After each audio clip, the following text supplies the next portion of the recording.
All right, hello everyone, and welcome to my presentation on taxing the internet. Some of you may remember my last two presentations. One was about budgeting for your wardrobe, and the other was how to save money while dressing professionally by tying your necktie into a bow tie. And we learned that clothing can get expensive, and it's more important to save money where you can, especially on clothing products such as clothing. And today we'll examine the effects of the new California internet sales tax called AB 28. And consumers are free to shop at brick and mortar stores, or they could shop online. If you choose to shop online, you don't have to pay a sales tax, but if you do go into a physical store, you currently do have to pay a sales tax. And either way, today you'll be able to evaluate both the cons and pros of shopping online or at a store. And today you'll be able to make a decision on whether you support it or not. So first I'm going to talk about the history of California and online taxing. So California always followed the Internet Freedom Act, which was signed into law by Bill Clinton in 1998.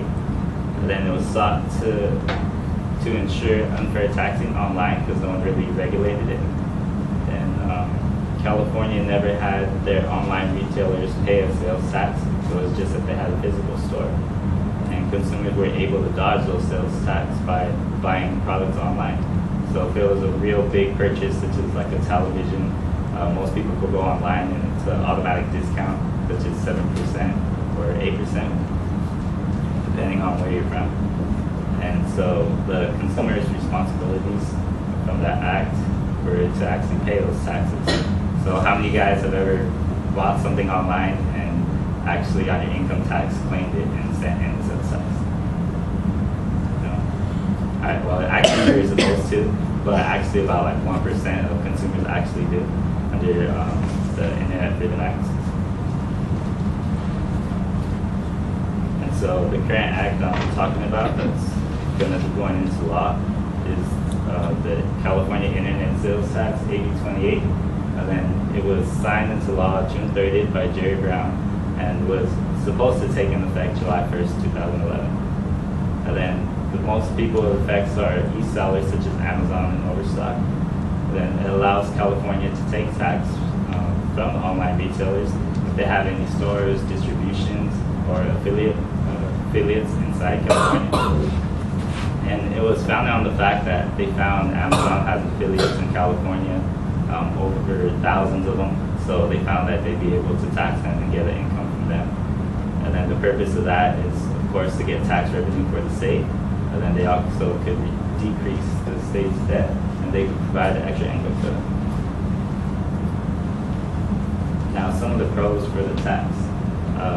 For the state, it helps provide a needed revenue tax, especially for broke states such as California, which is why they're doing it. And it's actually the 7th state trying to collect tax from online retailers. And it is estimated that it could raise over $317 million annually if they do decide to tax online retailers, which seems like a no-brainer to some people because that's a lot of money. And so the pros of it for consumers is they don't need to worry about filing taxes. Like I was saying earlier, no one ever really did it, so it's less stress on them to the people who actually did do it. And then they could also shop at a physical store, knowing that the price will be the same instead of having to go to a store or going online to see which one's cheaper. And then you also get like instant gratification, so you don't have to wait for shipping if you do buy something. And then for brick and mortar stores, they don't lose any customers to online retailers.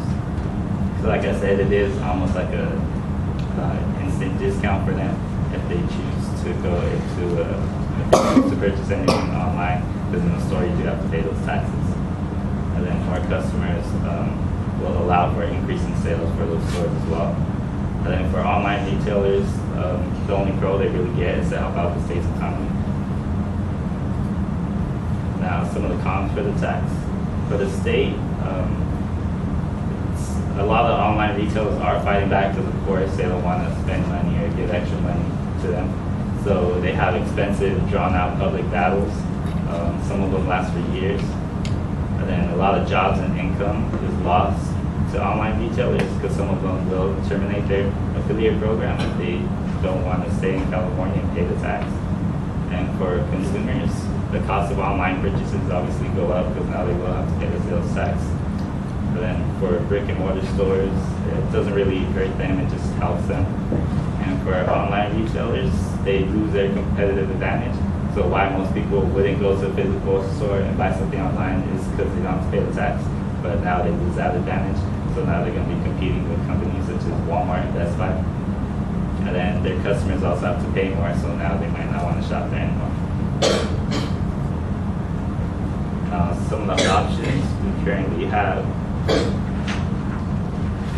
is the Enzi Durban Alexander, and this is proposed, and it calls for a federal sales tax that e-sellers collect from their customers at the time of purchase. And then it allows fairness among online retailers regardless of where they're affiliated, so they don't have to move out from state to state. If they have affiliate programs in California, they can just stay there and pay the tax no matter where they go. But then it also gives more control for the federal government. And then if we decide to keep any current process, then the online retailers do not have to charge the sales tax, so which is what we're doing now, but there's different options we're looking at. And so the result of what actually happened with that bill is after fighting back, Amazon did side with California. So starting in September 2012, they're actually going to be charging an online tax for consumers to pay. I have a video for you. In the video, it's a news channel from Indiana. They're talking about Cyber Monday, which is obviously the biggest online shopping day of the year. And then it shows how brick and mortar stores are affected by it.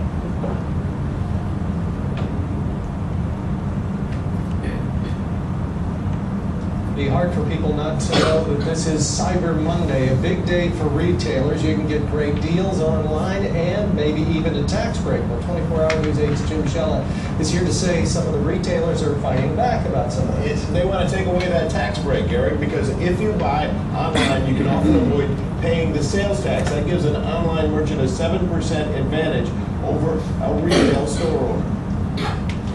Customers at Gary Threpp's jewelry store on Illinois Street must pay a 7% sales tax on anything they buy. If they buy something similar over the internet, the seller will not charge them sales taxes. Well, it's definitely not fair. You know, there's no way that it's fair. And there's no way further that it makes any sense. That's the argument behind a Cyber Monday protest by a new organization called the Indiana Merchants for Tax Fairness. They point out that this is more than the biggest online shopping day. It's also the biggest sales tax loss day of the year. Last week, the Indiana Fiscal Policy Institute released a study that estimates the loss to state government in unpaid sales taxes. It had an eye-opening conclusion. That Indiana loses $77 million a year in sales tax on transactions conducted over the internet. State lawmakers are looking to Washington for help. State Senator Luke Kinley will testify at a hearing on Capitol Hill Wednesday. We're asking that Congress give us the authority to be able to collect the tax from remote retailers. But online retailers also benefit from the anti-tax attitude in Washington, and Kinley knows it will be a tough sell. Well, it's not a new tax, but it feels like a tax increase to a lot of people. Nevertheless, enjoy your Cyber Monday shopping because it may not be quite as attractive next year. And that's because Indiana is one of 24 states that have joined forces in the effort to encourage Congress to let them collect taxes on internet purchases. Jim Shell, 24 Hours. All right, so this was for Indiana, but it's obviously the same thing that California is doing. And then now that you guys see the video, you guys have a piece of paper in front of you. And then it's either going to say if you approve the bill or if you do not, and you just got to list 2 reasons why. I'll give you 3 seconds.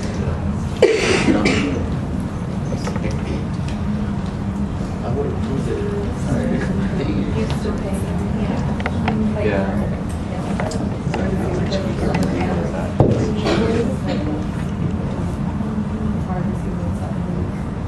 And it gives us an option.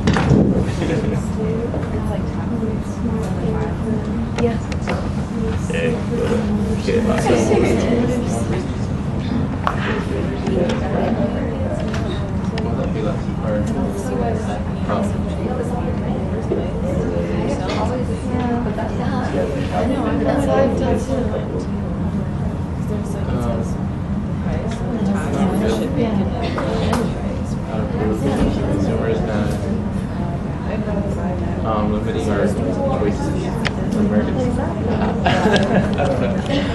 I think a really good one.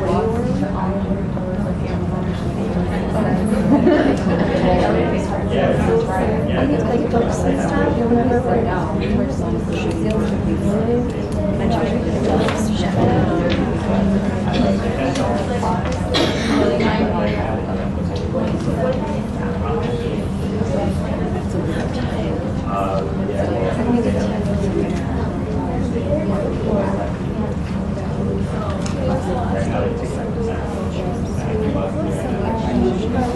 Cost of business, like FedEx. So there'll be FedEx,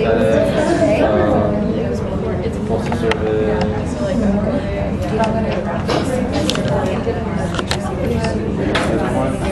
Alright, ready? Alright, so now I'm just gonna have you share what you guys got. How many people had the paper to now approve the bill?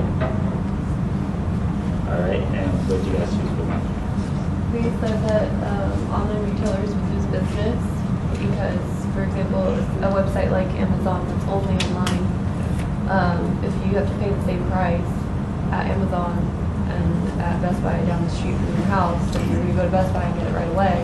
Yeah, Amazon's going to lose a lot of money. Yeah, it hurts them a lot. And then we said like the shipping places too, like FedEx and UPS and Postal Service. Oh yeah. They would be losing money not delivering. Yeah, it affects a lot of people. And so how many people had two per week? Yeah, four. What was one for you? Increased state revenues. Yeah, definitely. I had over 317 million annually, so it's definitely a plus for our state. So definitely helps out. All right, so good. So to conclude, I'd like to thank all you guys for participating.